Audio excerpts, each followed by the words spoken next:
आज हम बात करेंगे दो राज्यों में विधानसभा चुनाव की। जी हां, महाराष्ट्र और हरियाणा में कल चुनाव प्रचार थम जाएगा। उसके पहले सबसे सटीक विश्लेषण के साथ ओपिनियन पोल लेकर हम आए हैं। हमारे साथ राकेश पांडे भी होंगे, जो तमाम आंकड़ों के साथ, ग्राफिक्स के साथ आपको ढेर सारी जानकारियां देंगे। और हमारा जो सैंपल साइज है वो लगभग 5000 लोगों का मूड जाना गया। उसके बाद ये सबसे सटीक सर्वे लेकर इंडिया न्यूज पर हम आए हैं। आगे के लिए मैं आपको लिए चलता हूं राकेश के पास। जी हां, राकेश पांडे बताएंगे कि क्या है जनता का मूड। शुक्रिया मनीष जी। शाम के 7 बजने वाले हैं और अक्सर आप शाम को 7 बजे देश का सवाल कार्यक्रम करते हैं और देश का सवाल कार्यक्रम में अलग अलग मुद्दों पर चर्चा होती है। लेकिन आज 7 बजे जवाब देने की कोशिश की जाएगी और जवाब ये कि महाराष्ट्र और हरियाणा की जनता आने वाले चुनावों के बारे में क्या सोचती है, वहां के वोटर्स के मन में क्या चल रहा है। 21 तारीख को जब वो मतदान केंद्र पर पहुंचेंगे तो किसको वोट का अधिकार देंगे और अपने वोट के अधिकार के इस्तेमाल के जरिए किस पार्टी को उन पर राज करने की आज्ञा वो देंगे। क्योंकि जनता जनार्दन होती है और जनता के मूड को हम आज आपको बताने की कोशिश करेंगे। सबसे पहले हरियाणा के मन में क्या है। 21 तारीख को मतदान, लेकिन उससे पहले कौन मारेगा मैदान हरियाणा में। एक तस्वीर आपके सामने, बीजेपी 60 से 70 सीटों पर जीतती दिखाई दे रही है। आईएनएलडी 0 से 2 सीटें, कांग्रेस 15 से 20 सीट, अदर्स 4 से 13 सीटें। यानी जो हरियाणा की 90 विधानसभा सीटें हैं, पिछली बार एनडीए को वहां पर 47 सीट मिली थी और अब यह तस्वीर बढ़ रही है 60 से 75। तो यह हरियाणा की सबसे बड़ी तस्वीर। कौन मारेगा मैदान मतदान के दिन 24 तारीख को असल नतीजा सामने आएगा। लेकिन 24 तारीख से पहले एक जवाब जनता के मूड को समझकर हरियाणा में किसको कितनी सीटें, ये भी आप सिलसिलेवार तरीके से ओपिनियन पोल के जरिए अपनी टेलीविजन स्क्रीन पर देखिए। बीजेपी को 65 से 70 सीटें मिल सकती हैं, कांग्रेस 15 से 20 सीटों पर सिमट सकती है, जेजेपी 4 से 8 सीटों पर सिमट सकती है, इनेलो 0 से 2 सीट पर और अन्य के खाते में 0 से 3 सीट। हरियाणा की 90 विधानसभा सीटों की ये तस्वीर जो असल नतीजों में बदलेगी या नहीं बदलेगी 24 तारीख को पता चलेगा। लेकिन जो सैंपल साइज इससे पहले हमने आपको बताया, वो सैंपल साइज के जरिए हम लोगों तक पहुंचे, वहां पर लोगों से बातचीत की। 2014 की भी तस्वीर देख लीजिए, क्या रहा था 2014 में। ये एक संभावित नतीजा हो सकता है लोगों के मूड को समझकर। 2014 की तस्वीर आपकी टेलीविजन स्क्रीन पर। बीजेपी को 47 सीट मिली थी, आईएनएलडी को 19 सीट मिली थी, कांग्रेस को 15 सीट मिली थी, अदर्स के हिस्से में 9 सीटें गई थी। कुल 90 सीटें हरियाणा विधानसभा में। और उससे पहले यानी जो ओपिनियन पोल है, अगर वो ओपिनियन पोल असल नतीजों में साबित होते हैं तो इस बार बीजेपी को बम्पर जीत, यानी 2014 में जो जीत मिली थी उस 2014 के मुकाबले कहीं ज्यादा। चलिए मनीष जी, और एक सवाल में छोड़े जाता हूं। बीजेपी का नारा अब की बार 75 पार, लेकिन उससे 5 सीट कम हमारा जो प्रोजेक्शन है। जी, जाहिर सी बात है राकेश, मेरे साथ ओपिनियन पोल के इन आंकड़ों पर जो कि आपने बताया है, मेरे साथ एक पैनल है। जी, पैनल में राजनीतिक विश्लेषक हमारे अपने पॉलिटिकल एडिटर अजीत मेंदोला साहब मौजूद हैं। मेरे साथ विजय कौशिक जो कि कांग्रेस के प्रवक्ता हैं हरियाणा के, वो मौजूद हैं। मेरे साथ सचिन भल्ला साहब भी स्टूडियो में मौजूद हैं। सबसे पहला सवाल मेरा अजीत जी आपसे, चौटाला में टूट और कांग्रेस में फूट, बीजेपी को होता फायदा? बिल्कुल। और मैं जो हमारा ओपिनियन पोल है, अगर वो जो दिखा रहे हैं कि कांग्रेस को 15 से 20 सीटें मिल रही हैं, तो ये मैं कांग्रेस के लिए उपलब्धि मानूंगा। इसलिए उपलब्धि मानूंगा जो कांग्रेस आज जिस दौर से गुजर रही है, कांग्रेस में जिस हिसाब से फैसले किए गए आखिरी वक्त पे, जब चुनाव बिल्कुल सिर पे आ चुका था, तब भूपेंद्र सिंह हुड्डा को कमान दी गई। और अगर उसको देखा जाए और जिस हिसाब से झगड़े वहां पे चल रहे, अशोक तंवर का पार्टी छोड़कर जाना, राहुल गांधी की 2 रैली हुई है वहां पे हरियाणा में, आपको हैरानी की बात होगी कि जो मुख्यमंत्री का चेहरा जिनको बताया जा रहा भूपेंद्र सिंह हुड्डा, उन रैलियों में शामिल नहीं हुए। तो कहीं ना कहीं ये टसल अभी आपस में पार्टी के अंदर चल रही है। और उसके बावजूद अगर 15-20 सीट कांग्रेस लाती है तो मेरा अपना ये मानना है कि कांग्रेस के लिए कहीं ना कहीं एक सम्मानजनक स्थिति होगी। और अब देखिए, चौटाला परिवार में पिछली बार एक पार्टी थी इनेलो, वो टूट गई, अब उसमें एक नई पार्टी जेजेपी निकली है। तो जेजेपी जो उम्मीद की जा रही है, तो जेजेपी को जितनी सीटें अगर इतनी आती है तो अच्छी बात है। इनेलो की लेकिन अजीत जी, इसमें अगर आप देखें, अगर जेजेपी को अगर किसी की विरासत मिलेगी तो वो देवीलाल की विरासत मिलेगी। देवीलाल की विरासत को ही लेके जेजेपी आगे बढ़ रहे हैं। जेजेपी पूरी पार्टी ने अपना जो फोकस रखा है वो देवीलाल को ही सामने रखा है, कहीं ना जो इनेलो में जो ओम प्रकाश चौटाला का जो बाकी ओम प्रकाश चौटाला ने कोशिश करी, इनेलो के लिए भी वोट मांगे उन्होंने, लेकिन मुझे लगता है कि दुष्यंत चौटाला अपनी एक साफ सुथरी छवि को पेश कर ये जताना चाह रहे हैं कि आने वाला टाइम हमारा है, युवाओं को लेकर हम साथ चल रहे हैं। लेकिन अब ये देखना होगा, अगर अभी 70 सीटें बता रहे हैं हम लोग, ये 75 पार का उन्होंने बीजेपी लेके चल रही है। अभी वोटिंग के लिए मेरे ख्याल से कल आखिरी दिन प्रचार बंद हो जाएगा और 21 तारीख को वोटिंग होगी, तो 2-3 दिन में काफी चीजें बदलेंगी। बीजेपी अपनी तरफ से बहुत ताकत लगा रही है और इसमें कोई शक नहीं कि बीजेपी चाहती है कि हरियाणा में इस बार हमको एक नया रिकॉर्ड बनाए। अगर 70 सीटें भी आती हैं तो भी एक नया रिकॉर्ड बनता है और कोई चमत्कारिक सीटें आएंगी। अगर 50-60 क्रॉस करती है कांग्रेस तो आगे तक जा सकता है मेरा मानना। जी विजय कौशिक, आपके लिए बड़ी सुखद खबर दिख रही है। जो आंकड़े पहले ओपिनियन पोल आया था उसके मुताबिक जो अभी ताजा सर्वे हुआ है, जो जनता का मूड है, उसमें आपको 15 से 20 सीटें मिलती दिख रही हैं। इसके साथ साथ अगर बात की जाए तो आपकी पार्टी में जो हुआ, तंवर को हटा दिया जाना, शैलजा का आना, फिर जो बिखराव है विपक्ष का, उसका आप पर कोई बहुत सीधा असर इन आंकड़ों की माने तो नहीं होता दिख रहा। हुड्डा जी और शैलजा जी को कमान मिलने से पहले कहीं ना कहीं आंकड़े यही रहे होंगे और हो सकता है कि आपका सर्वे उस चीज से प्रभावित रहा हो उस समय के जो समीकरण। देखिए विजय जी, मैं आपसे एक चीज साफ कर देना चाहता हूं, इन आंकड़ों की विश्वसनीयता पर आप सवाल नहीं कर रहा, लेकिन एक पब्लिक के अंदर जो एक सोच बन जाती है, पब्लिक का जिक्र कर सकते हैं। मैं उसी चीज को कह रहा हूं, विश्वसनीयता पर आप उंगली नहीं, विश्वसनीयता पर कोई उंगली नहीं। चैनल ने अपने तरीके से जो सर्वे किया है सही किया होगा, उसमें मैं कोई उंगली नहीं उठा रहा, लेकिन आम पब्लिक में जो एक भावना थी हुड्डा जी से पहले, वो इसी तरह की भावना थी और कांग्रेस कहीं आती दिखाई नहीं दे रही थी। लेकिन जब से हुड्डा जी को और शैलजा जी को कमान दी है, निश्चित तौर पर हरियाणा की जनता की उम्मीदें उनसे जुड़ गई हैं और जनता का सैलाब उनके साथ ये बता रहा है कि हरियाणा में इस बार कांग्रेस की सरकार बनेगी। इस बात के सबूत के तौर पर एक बात कहना चाहता हूं कि डॉक्टर अशोक तंवर ने कांग्रेस पार्टी को खूब नुकसान पहुंचाने की कोशिश की। विजय जी, मनीष जी, सिर्फ एक बात कह रहा था कि नींद में सपने देखते हैं, दिन में भी सपने देखने की बात। रिजल्ट सामने आ ही जाएंगे, कोई मुद्दा नहीं है, लेकिन मैं एक चीज कहना चाहता हूं, डॉक्टर अशोक तंवर जो लगातार 6 साल कांग्रेस के अध्यक्ष रहे, वो जब कांग्रेस छोड़कर भागे और उन्होंने कहीं बसपा को समर्थन दिया, कहीं इनेलो को दे दिया, कहीं पर दुष्यंत चौटाला की पार्टी को दे दिया, उसके बावजूद भी कांग्रेसियों ने उन्हें कहीं स्वीकार नहीं किया, प्रदेश की जनता ने कहीं स्वीकार नहीं किया। विजय जी, पार्टी की हालत खराब हो गई, आगे भी बढ़ना है, महाराष्ट्र में भी बात, तो हरियाणा में कांग्रेस छोटा जवाब विजय जी हमें। मनीष जी, मैं केवल ये कहना चाहता हूँ कि चौधरी भूपेंद्र सिंह हुड्डा जी को कमान मिलने के बाद में, शैलजा जी को कमान मिलने के बाद में हरियाणा के समीकरण बदल रहे हैं। विजय सुनिश्चित करने की कोशिश करिए, आप विजय सुनिश्चित करने की कोशिश करिए।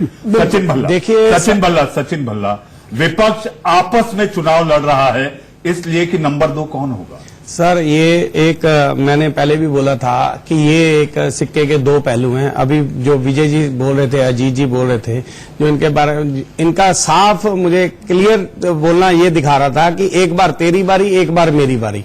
और मुझे जो लगता है कि जो ये इन्होंने जो इतना आपने बोला कि आज 70 सीटें पार कर रही है, तो इसमें साफ नजर आता कहीं ना कहीं लोकतंत्र में की हत्या हो रही है और ईवीएम से कहीं ना कहीं छेड़छाड़ हो रही है। इतना देखिए, मेरी बात सुनिए सर, मेरी बात सुनिए सर, मेरी बात सुनिए। प्रमाण देश की जनता है सर, देश की जनता है। जीएसटी, नोटबंदी और भी काफी, देखिए लोगों में त्राही हो चुकी है।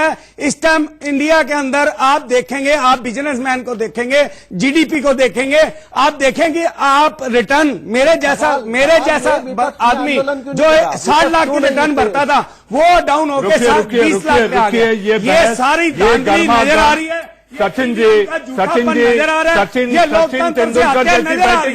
सचिन तेंदुलकर जैसी बैटिंग नहीं। अब हम हरियाणा के कुछ और आंकड़ों के साथ मैं आपको फिर एक बार राकेश पांडे के पास लिए चलता हूं।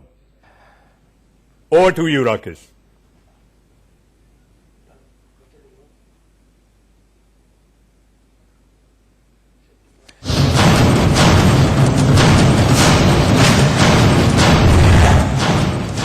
तो लगातार कुछ सवालों के साथ भी हम लोगों के पास गए कि भारत का सबसे लोकप्रिय नेता कौन है। नरेंद्र मोदी।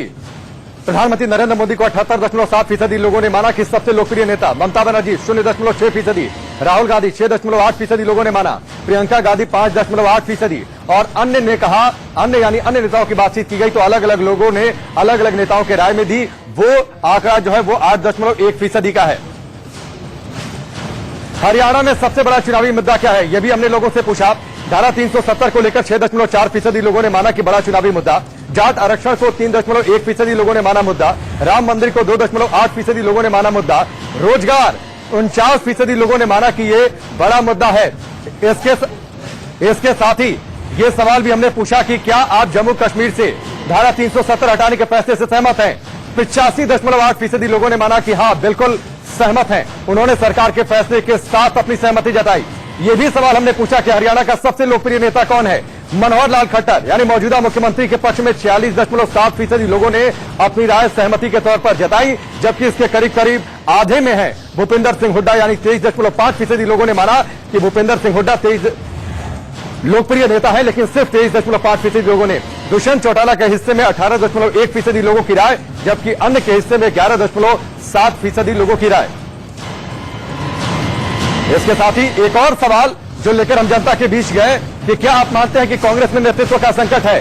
हाँ 64.5% लोगों ने माना कि यस कांग्रेस में नेतृत्व का संकट है। 26.8% लोगों ने कहा नहीं, जबकि 8.6% लोगों ने कहा वो कह नहीं सकते, यानी अपनी राय को वो जाहिर नहीं कर सकते। तो ये बड़े सवाल ओपिनियन पोल के साथ ही मनीष जी, मुझे लगता है ये बड़े सवाल बहुत हद तक जो हमने ओपिनियन पोल दिखाया उन आंकड़ों की तस्वीर बयां कर रहे हैं। ये जाहिर सी बात है, लेकिन हमारे साथ जवाहर यादव जो कि बीजेपी के प्रवक्ता, और इतना ही नहीं तो मनोहर लाल जो हरियाणा के 4 लाल हुए हैं उसमें एक नाम और जुड़ गया, मनोहर लाल खट्टर, उनके आप ओएसडी भी रहे हैं, वो भी जुड़ चुके हैं, और समीर दलवई, जी हां ये एनसीपी के नेता हैं मुंबई से, वो भी जुड़ चुके हैं। जवाहर साहब फिर एक बार आपको बहुत बहुत बधाई।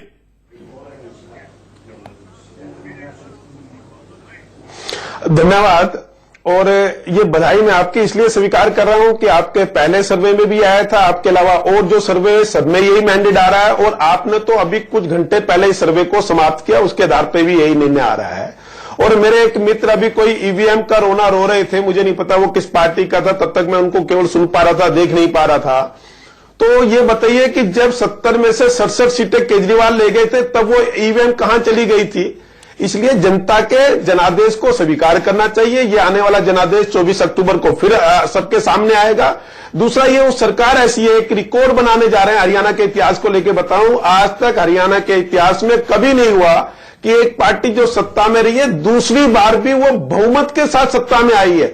हुड्डा साहब 2 बार रहे हैं, पहली बार बहुमत के साथ और दूसरी बार अल्पमत में वो आए थे, बाकी जोड़ तोड़ करके उनकी सरकार बन गई थी। जवाहर साहब ये आंकड़े हैं, ये ओपिनियन पोल है। जवाहर साहब जनता के जनादेश का 24 तारीख तक इंतजार किया जाए, ये केवल आंकड़े हैं। ये आंकड़े जनता का मूड भांपने के लिए, जनता की नब्ज को समझने के लिए जमीनी हालात के आंकड़े हैं। जवाहर साहब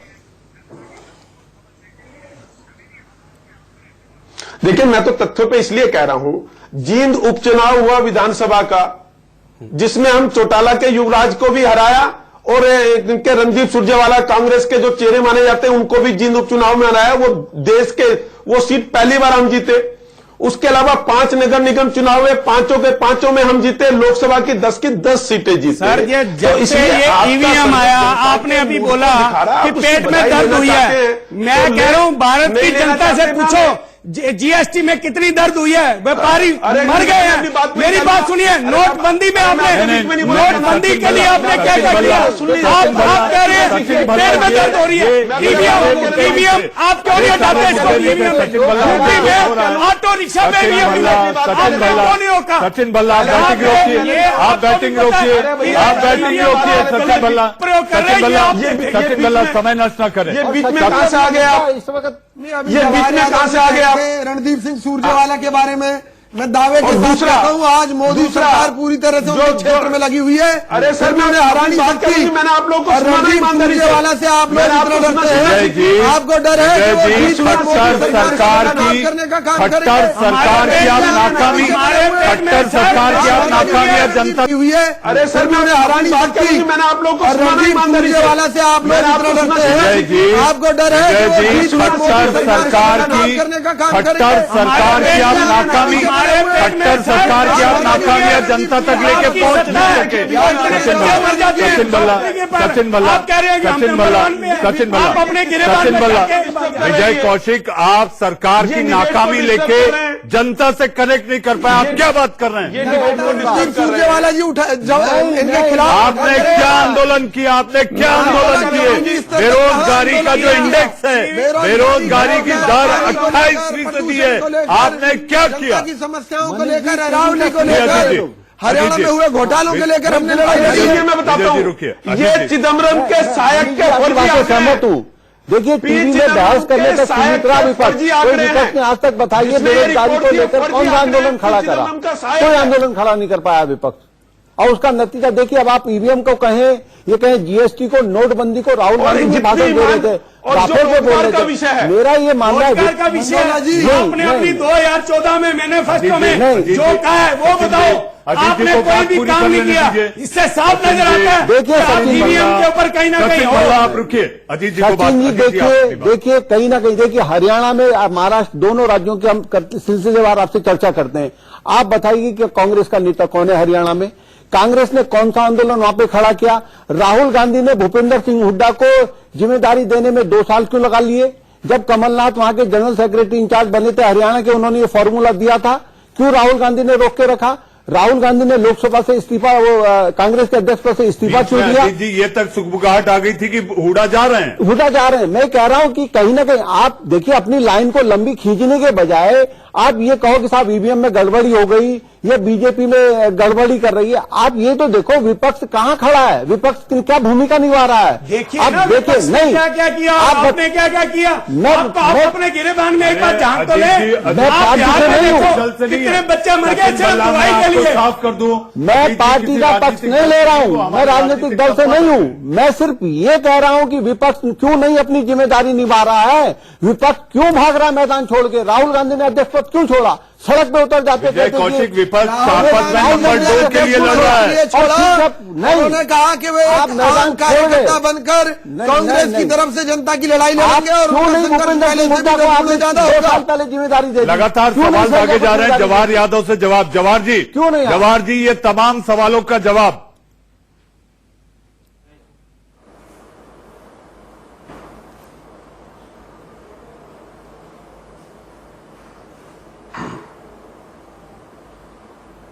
जवाहर जी से आवाज नहीं आ पा रही है। मुझे एक चीज बताइए विजय कौशिक, साफ दिखाई दे रहा है जैसा कि अजीत जी ने कहा, आपे में आ गए हमारे सचिन भल्ला साहब। इनकी बैटिंग करने की तो आदत ही है, मौका मिला, मैदान मिला, दे दनादन। लेकिन सचिन जी, आपको सोचना चाहिए कि जमीनी हकीकत जो है वहां विपक्ष बिखरा हुआ है। वहां विपक्ष, मैं विजय कौशिक से ले रहा हूं, मैं विजय कौशिक, विपक्ष बिखरा हुआ है। आप आपस में इसलिए लड़ रहे हैं कि नंबर 2 कौन रहेगा? नहीं, देखिए, हर जगह कहीं ना कहीं मतभेद पार्टियों में, नेताओं में है, चाहे वो भाजपा हो चाहे कोई दूसरी पार्टी हो। लेकिन हरियाणा में मैं दावे के साथ कहता हूं, गुटबाजी को खत्म करने के लिए, जो एक पार्टी को मजबूती देने के लिए हुड्डा जी और शैलजा जी को जब से कमान दी गई है, माहौल बदल चुका है। आप देखिए, रणदीप सुरजेवाला जी हो चाहे कोई भी नेता हो, सब आज हुड्डा जी के साथ खड़े या नहीं खड़े। आज हरियाणा कांग्रेस में पूरी तरह से एकजुटता है, उसका फायदा कांग्रेस। विजय जी, हमारे साथ दीप कमल शरण भी जेजेपी के नेता जुड़ चुके हैं। दीप, आपके साथ देवीलाल जी की विरासत है, कहां पा रहे हैं आप अपने आप को? ओपिनियन पोल कोई बहुत उत्साहजनक आंकड़े नहीं दिखा रहा।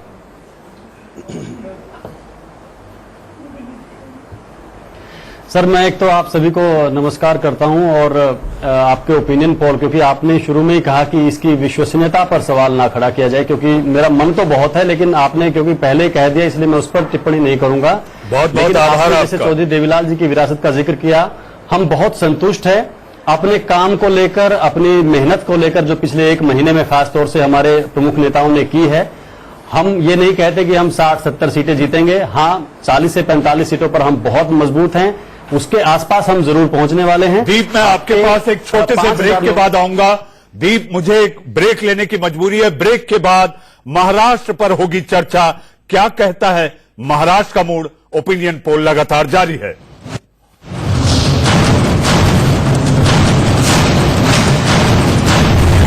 हरियाणा में एनडीए की सरकार बनती दिख रही है।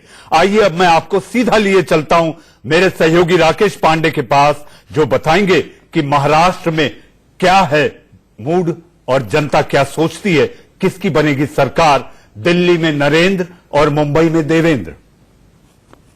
Over to you Rakesh. शुक्रिया मनीष जी। और निश्चित तौर पर हमने पहले बताया कि हरियाणा का मूड क्या है, हरियाणा के लोगों की राय क्या है। 21 तारीख को हरियाणा के साथ महाराष्ट्र में भी चुनाव है। अब चुनावी मैदान में मतदान हासिल कौन सबसे ज्यादा करेगा वोटर्स का, ये हम सिलसिलेवार तरीके से तस्वीर सामने रख देते हैं। महाराष्ट्र की बड़ी तस्वीर, आने वाले चुनाव 21 तारीख को मतदान कौन मारेगा चुनावी मैदान, आप देखिए। महाराष्ट्र का ओपिनियन पोल 288 सीटें, बीजेपी अकेले 130 से 140 सीटों पर जीती दिखाई दे रही है, यानी पिछली बार 122 सीटें मिली थी, 122 से आगे। शिवसेना 50 से 60 सीटों पर जीतती हुई दिखाई दे रही है, पिछली बार 63 सीटें शिवसेना को मिल रही थी, उससे कुछ सीट कम। कांग्रेस 45 से 55 पर, एनसीपी 40 से 50 पर, और अन्य का जो आंकड़ा है वो 10 से 20 सीटों पर सिमटता हुआ दिखाई दे रहा है। तो यह है महाराष्ट्र की जनता का मूड, महाराष्ट्र का बड़ा ओपिनियन पोल, यानी इस बार भी हरियाणा के साथ महाराष्ट्र में भी एनडीए की सरकार बनती दिखाई दे रही है। अगर ये ओपिनियन पोल असल नतीजों में कन्वर्ट हो जाते हैं 24 तारीख को जब वोटों की गिनती होगी। अब 2014 की तस्वीर क्या थी महाराष्ट्र में, वो जल्दी से आप देख लीजिए। 2014 के नतीजे की सरकार बनती दिखाई दे रही है। अगर ये ओपिनियन पोल असल नतीजों में कन्वर्ट हो जाते हैं 24 तारीख को जब वोटों की गिनती होगी। अब 2014 की तस्वीर क्या थी महाराष्ट्र में, वो जल्दी से आप देख लीजिए। 2014 के नतीजे महाराष्ट्र में बीजेपी को 122 सीटें मिली थी, शिवसेना को 63 सीटों पर जीत मिली थी, कांग्रेस को 42, एनसीपी को 41, अन्य को 20 सीटें मिली थी। कुल 288 सीटों का ये प्रोजेक्शन 2014 की ये तस्वीर हमने रखी, यानी 2014 लोकसभा चुनावों के बाद जिस तरीके से महाराष्ट्र में बंपर जीत एनडीए को मिली थी। हालांकि तब बीजेपी और शिवसेना अलग अलग चुनाव लड़े थे, चुनाव बाद फिर एक साथ आए थे सरकार बनाने के लिए। इस बार दोनों साथ चुनाव है, एनडीए की ही सरकार। मनीष जी, ये बड़ी तस्वीर। और एक दो सवाल मेरी ओर से बीजेपी के लिए, नारा तो 200 के पार था, 200 के अंदर है, और साथ ही विपक्ष के लिए जीएसटी नोटबंदी से आगे बढ़िए, क्योंकि गंगा में पानी काफी बह चुका है। उसके बाद कई सारे चुनाव हुए, जनता ने उन मुद्दों को नकार दिया है। बहुत बहुत धन्यवाद राकेश। इस बीच हमारे साथ बीजेपी प्रवक्ता राजीव जेटली भी जुड़े हुए हैं, लेकिन आपने जो 2 सवाल किए हैं उसमें ऐसा लगता है कि जैसे हमने हरियाणा में भी जिक्र किया था राकेश, कि आखिर विपक्ष जो था वो बीजेपी की नाकामी को नहीं भुना पाया, सड़कों पर आंदोलन नहीं कर पाया, जनता से कनेक्ट नहीं कर पाया। और महाराष्ट्र की अगर बात करें तो यहां पर 3 से 4 ऐसी प्रमुख बातें हैं राकेश, वो मैं बताना चाहूंगा कि मराठाओं को साध कर देवेंद्र सिरमौर बन गए। जी हां, उन्होंने दाम भी दिया और दंड भी, इस पर हम आगे चर्चा करेंगे। दूसरी बात, यह पहली बार ऐसा मौका है जब किसी ब्राह्मण के नेतृत्व में मराठा बाहुल्य राज्य में चुनाव मैदान में उतरी है बीजेपी। इसके अलावा छोटे भाई की भूमिका में दिख रही है शिवसेना, और शिवसेना परिवार का पहली बार कोई बेटा उतरा है चुनावी मैदान में। तो इस बीच हमारे साथ राजीव जेटली भी हैं। राजीव जी, बीजेपी अकेले के बूते बनाएगी सरकार? 145 चाहिए सरकार बनाने के लिए, ओपिनियन पोल के आंकड़े बताते हैं कि आप 140 के लगभग पहुंच रहे हैं।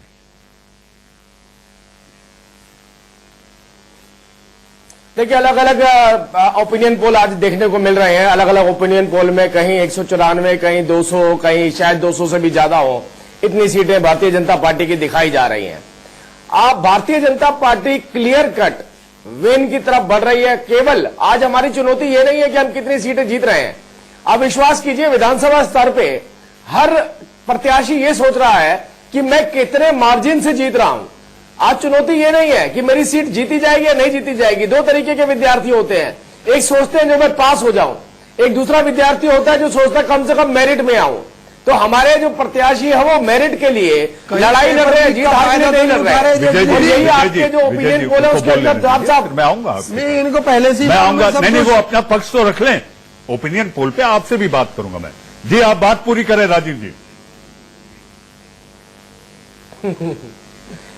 हाँ, मैं केवल एक ही बात कह रहा था कि देखिए, महाराष्ट्र हो चाहे वो हरियाणा हो, आपने वक्त वक्त के अंदर बहुत सारे चुनाव देखे होंगे।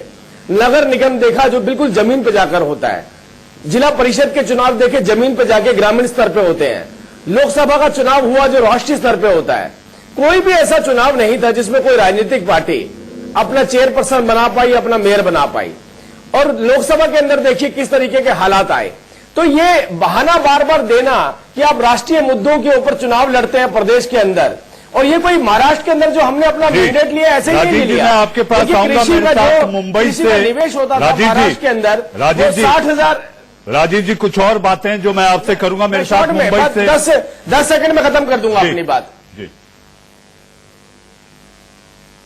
हाँ, मैं केवल एक ही बात कह रहा हूं, देखिए कितना बदलाव आया। कृषि का निवेश 60,000 करोड़ से ऊपर नहीं होता था हमसे पहले, आज 1,50,000 करोड़। भाई सरकार तो वही है, 5 साल के अंदर ऐसा कौन सा अंतर आ गया। और ऋण देखिए, बार बार कहते हैं फसल ऋण के ऊपर 7,670 करोड़ रुपया माफी की जाती थी। राजीव जी आंकड़ों की बाजीगरी, करोड़ रुपया माफी किया, वो भी सीधा बैंक अकाउंट के राजीव अंदर। जी आंकड़ों तो की बाजीगरी से किसानों की आत्महत्याएं अभी भी नहीं रुक पाई है। खैर हम बहुत सारे बातों पर चर्चा करना है। मेरे साथ एक और मेहमान समीर दलवी जी, आप मुंबई से जुड़ चुके हैं। आप लोग अपना घर बचाने में ही लगे हुए हैं। बीजेपी का जो चेहरा महाराष्ट्र में है, उतना तजुर्बा, यानी कि मैं 5 दशक का तजुर्बा आपके पार्टी के नेता शरद पवार का है, घर बचाने में जुटे हैं कि आखिर किसको रोका जाए, किसको थामा जाए, कहीं बीजेपी में कोई शामिल ना हो जाए। समीर।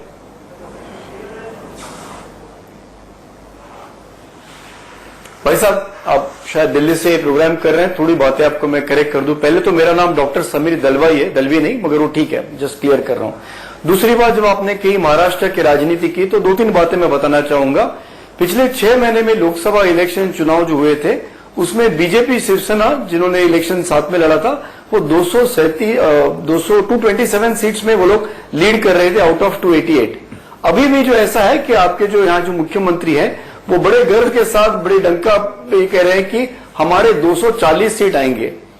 और पिछले 3-4 महीनों से हम एक देख रहे हैं, वो बड़ा गर्व और एक अट्ठास के साथ कह रहे हैं कि अपोजिशन कोई दिखाई नहीं दे रहा है। तो शायद इसका असर कहीं दूर बैठे लोगों पे हो रहा होगा। मगर महाराष्ट्र में स्थिति आपके चुनाव, आपके जो ओपिनियन पोल है उसमें क्लियर दिखा रही है। आप भी मानेंगे, मैं भी मानूंगा कि नतीजे नहीं है, लेकिन ये ट्रेंड दिखाते हैं।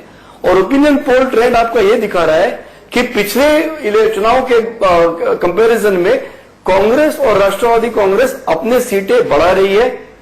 मैं मानता हूं कि बीजेपी की सीटें वही दिखा रही है ओपिनियन पोल में, मगर शिवसेना की सीटें कम हुई है। तो अगर आप ट्रेंड को एनालाइज करेंगे डिस्पैशनेटली विदाउट बायस, तो एक मेरी बात खत्म नहीं हुई, आप जरा शांत रहिए, मुझे बोलने दीजिए, मुझे बोलने दीजिए, मेरी बात खत्म नहीं हुई, मेरी बात करिए जो आज तर्क संगत है।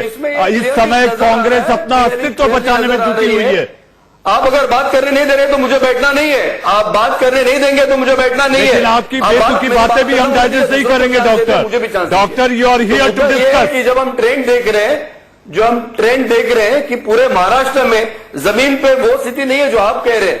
जमीन पे स्थिति है कि 16,000 किसानों ने आत्महत्या की है, लाखों लोग बेरोजगार हुए हैं, कई लोगों की नौकरियां चली गई है। यहाँ पे स्वास्थ्य और शिक्षा में बहुत ही पीछे गए। और कृषि के बारे में, महाराष्ट्र के बारे में मैं ये कहूंगा, जो एक कृषि प्रधान राज्य था, पिछले 5 साल में सिर्फ 0.4% ग्रोथ हर साल हुई है, मतलब 0.5%, आधा टक्का से भी कम ग्रोथ हुई है। डॉक्टर समीर, मैं आपके पास आऊंगा। ये जो doctor Sameer, I will come to you. देखेंगे doctor Sameer, I will come to you. Harish ji हमारे साथ, हरीश गुप्ता साहब, राष्ट्रीय संपादक लोकमत समाचार समूह के। हरीश जी, देवेंद्र ने मराठाओं को साध कर सिरमौर बन गए देवेंद्र, एंटी इनकम्बेंसी होने नहीं दी, ऐसा लगता है आपको?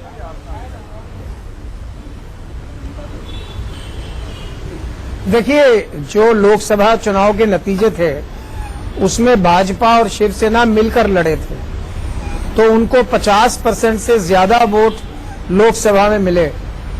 हालांकि उनकी लोकसभा की सीटें जो हैं वो 41 आई हैं, जो कि पिछली बार के मुकाबले जब उनको 47% वोट मिला था।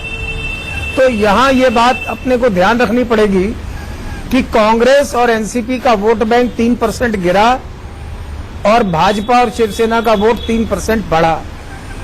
लेकिन इस बार सिर्फ एक ही बात देखने की है कि पिछली बार प्रकाश अंबेडकर और ऑल इंडिया अपने जो AIMM उनका जो गठबंधन था वो इस बार नहीं है। तो जो वोट काटने की राजनीति पिछली बार हुई थी, शायद वो इस बार न हो पाए।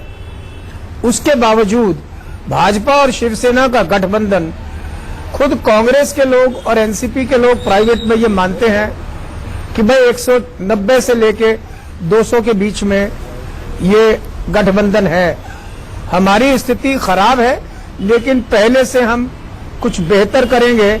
मिलजुल कर हम शायद 1 या 2 राज्यसभा की सीटें, ये लड़ाई राज्यसभा की है, हरीश जी, मैं आपके पास आऊंगा। आखिर इस ओपिनियन पोल में जनता से हमने क्या सवाल किया था और जनता का क्या जवाब रहा, आइए आपको दिखाते हैं।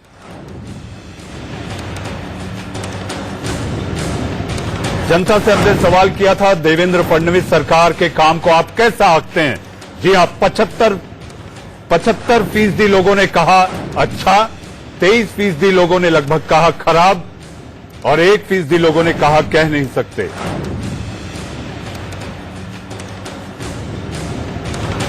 दूसरा सवाल, महाराष्ट्र का सबसे लोकप्रिय नेता कौन है?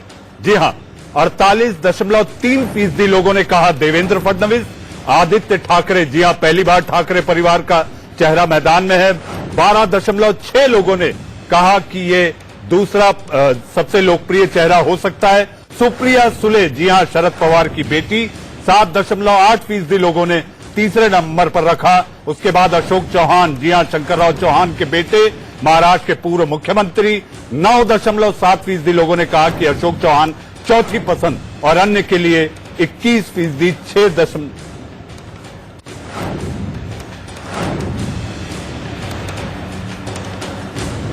अजीत जी, देवेंद्र सबसे लोकप्रिय नेता और सबसे लोकप्रिय सरकार। देखिए, इसमें कोई दो राय नहीं है कि देवेंद्र फडणवीस वहां पे जिस तरह से 5 साल काम किया उन्होंने, कहीं ना कहीं उन्होंने अपने को स्थापित किया। शुरू में जब वो बने थे तो लगता था कि शायद देवेंद्र कैसे बन गए, क्या हुआ, कई सवाल उठे थे, लेकिन उन्होंने अपने को स्थापित किया। लेकिन मैं एक और बात कहता हूं मनीष जी, 2014 में जब नरेंद्र मोदी प्रधानमंत्री बने, उसके बाद से अगर आप सारे चुनाव पे अगर नजर डालें, तो राज्यवार से लेकर 2019 के लोकसभा चुनाव तक, तो आप देखेंगे कि जो चाहे वो नगर निगम का चुनाव हो, विधानसभा का चुनाव हो, लोकसभा का चुनाव हो, एक चेहरा मोहरा सामने होता है, वो नरेंद्र मोदी का चेहरा मोहरा। यानी आप ये कहना चाह रहे हैं कि राष्ट्रीय मुद्दे अब विधानसभा क्षेत्रों में ये हावी होने लगे, क्षेत्रीय मुद्दों पर राष्ट्रवाद, और ये बड़ी चतुराई से लाया जाए। नहीं, ये स्ट्रेटेजी है बीजेपी की।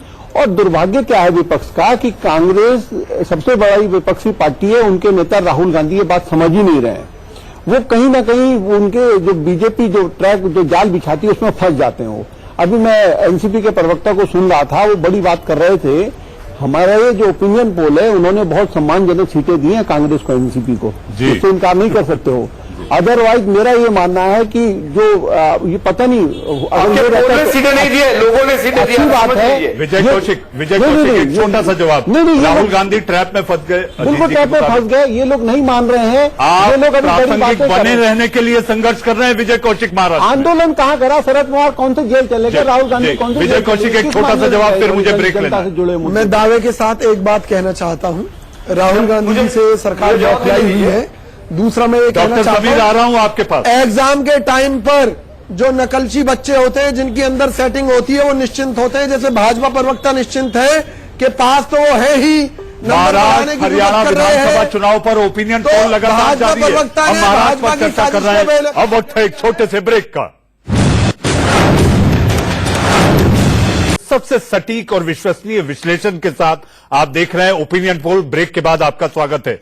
जी हां, महाराष्ट्र में जो तस्वीर सामने उभर कर आ रही है वो ये बता रही है कि एनडीए की सरकार देवेंद्र के नेतृत्व में बनती दिख रही है। वही हाल हरियाणा में भी। जी हां, हरियाणा के चौथे लाल मनोहर लाल खट्टर के नेतृत्व में वहां पर भी एनडीए की और बीजेपी की सरकार बनती दिख रही है।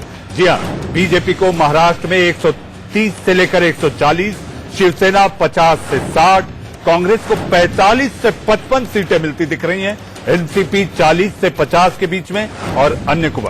जी हां, आइए अब नजर डालते हैं हरियाणा पर। हरियाणा में बीजेपी को 65 से 70 सीटें सरकार सीधी बनती दिख रही है। कांग्रेस को 15 से 20 सीटें, जेजेपी, जी हां, जो चौटाला टूटकर चौटाला परिवार में फूट के बाद 4 से 8 सीटें, इनेलो को 2 और अन्य को 3 सीटें मिलती दिखाई दे रही हैं। जी हां, तो आपने देखा 2 राज्यों में जनता का मूड और उसके साथ साथ सबसे सटीक और विश्वसनीय ओपिनियन पोल। आप लोग हमारे साथ जुड़े, बहुत बहुत धन्यवाद। अब खबरों के सिलसिले को आगे बढ़ाएंगे मेरे सहयोगी रोहित पुनेठा, आंख कान खोल।